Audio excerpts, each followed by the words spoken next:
Yeah, you know the voice. And if you don't know the voice, get to know.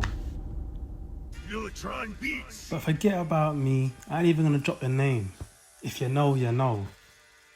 But we're here to talk about Tre Mann, Tre I. May I cross you with this mean hezzy. Bro. The best scorer in the NBA that nobody talks about. The man with the filthiest bag in the NBA that nobody talks about. Let me introduce you to Tre I. May I break your damn ankles, because I just love to make a fool out of. Ooh! I was about to say some censored stuff. Tre Mann. Whew. What a player. What a player. I mean, forget about the basketball for a second. The swag. The swag. The man just got an aura about him that he knows he's better than you scrubs. He just knows he's better than you. Came in with a mentality last season. He said, you know what? I feel like AI. And if I feel like AI, let me dress like AI. Let him be my muse. Because you know what? I have that kind of game. He's not Allen Iverson. We all know that. Allen Iverson is one of one. But damn. Tre I. May I. Tre Mann. He does a pretty good impersonation. That brother is so skilled. He's so cold. And you know what? Shout out to Mike Johnson, aka AC Grizzle. He called it out before anybody. He saw it in Tre Mann. Before I saw it in Tre Mann. Before my brother Rev saw it in Tre Mann. Before a lot of the people in the LitHoUsE saw it in Tre Mann. Now listen. Yes, Tre Mann is undersized. He's a small guard. He's a small guy. Do you think I'd give a toss? We're talking about the Charlotte Hornets here. You need all the talent you can get. And Tre Mann, outside of LaMelo Ball, boy, it's a real conversation who the most talented player on that team is. And if I had to put money down, I might just have to put my money down on Tre I. May I break your ankles with a sauce. Yes, sir. I may just have to. Now listen, Tre Mann hasn't had the easiest start to his NBA career. He originally got drafted by the Oklahoma City Thunder. Yes, your current reigning NBA champions. And it's not like OKC traded him because he was a bad player. No, OKC traded him because they just had too much talent, too many people to pay. Somebody has to be sacrificed. And Tre Mann was one of those to be sacrificed. No indictment on his game. None at all. But that's just the way the cookie crumbles sometimes. But another man's trash is another man's treasure. And Tre Mann landing with the Charlotte Hornets was an inspired move. An inspired move. His first season at the Hornets, I mean, that first stretch of games, I say the first 10 games, I mean the stretch of games before he got injured. I say the first 10 games of the NBA season last season. Well, that guy was averaging over 20 points a game. Off the bench, going crazy. With the mix of ball handling and scoring ability that the Hornets haven't seen in a long, long time. Outside of LaMelo, you ain't never had nobody since Kemba that could really produce what Tre Mann, I keep saying Tre I, he Tre I. You ain't really had nobody that could produce what Tre Mann was producing. You had Terry Rozier to an extent. You did have Terry Rozier. I'm not Terry Rozier's biggest fan. It's well known, it's well documented. But you had a semblance of that in Terry Rozier. But this is a different level. This is a different level. This man is 5'11", dunking on folks, no problem. Snatching folks' ankles, no problem. 20 plus points a game off the bench, no problem. The man is gifted. The man is gifted. The man is truly gifted. So why doesn't he start? That's the question we were all asking last season, his first season with the Hornets. Why is he not starting? Why is he not starting? My apologies. I keep saying his first season with the Hornets. I'm pretty sure he got traded the year before, mid-season. So you know, he got traded about February times, but semantics don't matter. Besides the point. Last season was his first full season as a Charlotte Hornet. And within the first 5-10 games, you're watching how this guy's producing off the bench and you're thinking, bro, this is the Charlotte Hornets, bro. We're in the lottery every year. Why is this guy not starting, bro? We're not in a position whereby we can allow this guy to be a bench guy because we have plays in our starting five that can produce and can put wins on the board. We don't win. So you know what you do when you're a team as bad as the Hornets? You get as much talent as possible and you let the rest shake out. You can't play games. And that's the question we're all asking. Why is this guy not starting? And then, you know, in typical Hornets fashion, they see the man is producing just a bit too well. He's playing just a bit too good. So you know what we're going to do? We're going to reduce his minutes. Because at the end of the day, we're the Charlotte Hornets and we don't want to pay nobody. Sad, isn't it? If you're a Charlotte Hornets fan listening to this, you know what you saw last season in Tre Mann. If you're a Charlotte Hornets fan who understands the game of basketball, who loves to watch actual ballers ball out on a court, who wants to see artists paint and draw freely.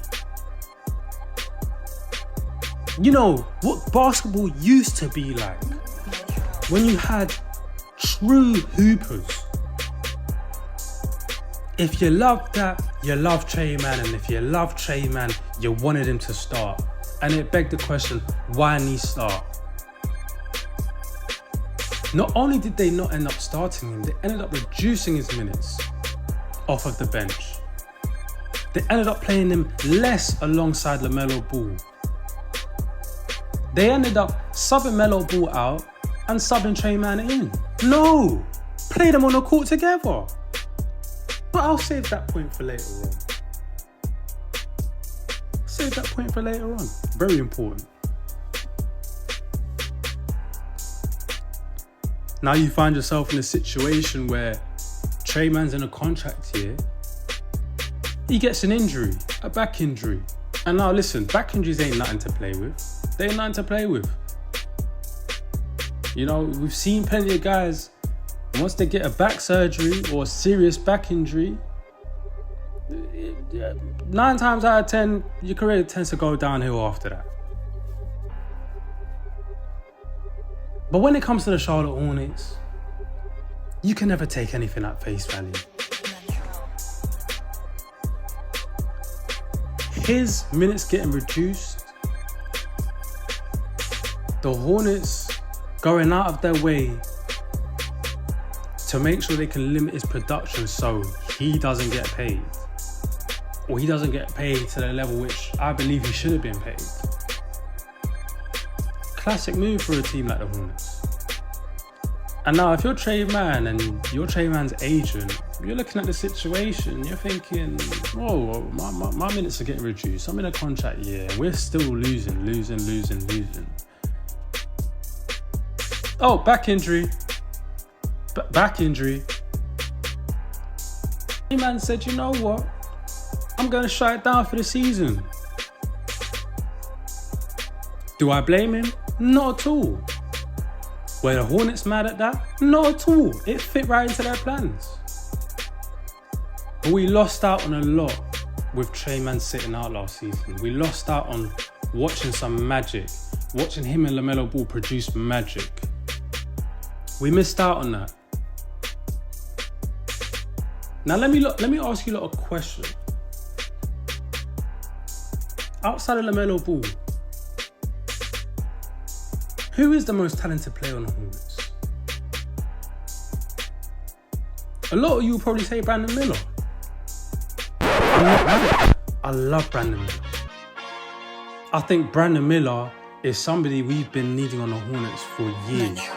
6'9", potential to be an all-NBA player, two-way player, can shoot the hell out of that mid-range game. But I think Brandon Miller struggled a lot last season, primarily because his handling of the ball, his handles ain't quite there. So it's a struggle for him to create off the dribble. When the defense zones in on a Brandon Miller, he finds himself getting unstuck a lot of the time. It's not a slight against him, it's just not his game per se. But with somebody like Tre Mann, if the defense zones in on the Tre Mann got them handles. Tre Mann can get himself out of any situation. He's that cold. He's that cold. And when you saw him on the court with LaMelo Ball before he got the injury, the flashes you saw of him and LaMelo on the court at the same time, bro, the Hornets were smoking cats. When you saw Melo, Tre Mann, and Brandon Miller, the Hornets were smoking cats. Smoking cats. LaMelo was playing his best basketball alongside the likes of a Tre Mann and a Brandon Miller on the court with him. That weren't no accident. That weren't no fluke. The statistics are there for everybody to view.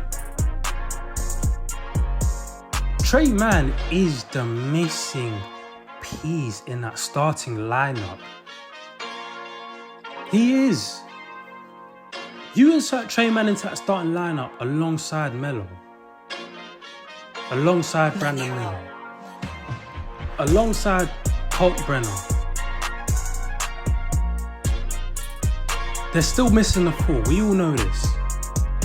But bro, the East it's an all for all. It's an all for all. What's that in Call of Duty? What's that game on the Call of Duty? Is it free for all? It's a free for all. It's a free for all. The Celtics, Jason Tatum, done for the season. The Bucks been done the last couple of seasons. The Pacers, I don't know, the Pacers can always find somebody. Halliburton ain't like that really, you know what I'm saying? But the East is anybody's turn. It's a free for all. If you make some solid changes to your roster, you make some decent moves. It ain't gotta be nothing out of this world. Just respectable moves. You can put yourself in a position where you can get to the second round of the playoffs. You could get to the conference finals. And I'm not saying Tre Mann in the starting lineup takes the Hornets to the conference finals or even the second round of the conference finals. But you have a chance to make the playoffs because Tre Mann, Tre I, may I break your ankles with the sauce. Alongside LaMelo, LaFrance, Ball. Alongside Brandon, B, Millie. Bro, you got a chance, bro. Because the truth of the matter is, I look at the East. I don't see a point guard better than LaMelo Ball. I don't. I don't see too many small forwards in the East better than Brandon Miller or better than what Brandon Miller can be. And a lot of people say, oh, you can be this, anybody can be. No, but when you watch, I know Brandon Miller can be something. Brandon Miller is something. And now you add that in with Tre I, with the handles, with the scoring ability. Do you know how much of a load, do you know how much pressure that takes off of LaMelo Ball and Brandon Miller? With Tre Mann on the court, it allows LaMelo Ball to play off ball. A lot of people have this notion that LaMelo Ball can't play off ball. Have you watched this guy play basketball? LaMelo Ball off ball is one of the most vicious attacking options, one of the most vicious offensive weapons in basketball. Look at LaMelo's stats when he's a catch and shoot 3-point. It's off the charts. By bringing in Tre Mann into that starting lineup, you now have an interchangeable offense. The ball doesn't have to be glued to one guy. LaMelo Ball doesn't have to have James Harden level usage because he's got somebody that can take the ball handling duties off of him. Somebody that can take a bit of the pressure off the ball handling duties. Can have turns taking the ball up the court, bringing the ball up the court. Tre I, may I break your ankles with the sauce. Believe me when I tell you. You insert that boy into the starting lineup, the East got problems. The East got problems, my boy. Facts only. Unoriginal ain't never lied to you. I ain't never lied yet. Check my track record. Check the LitHoUsE's track record.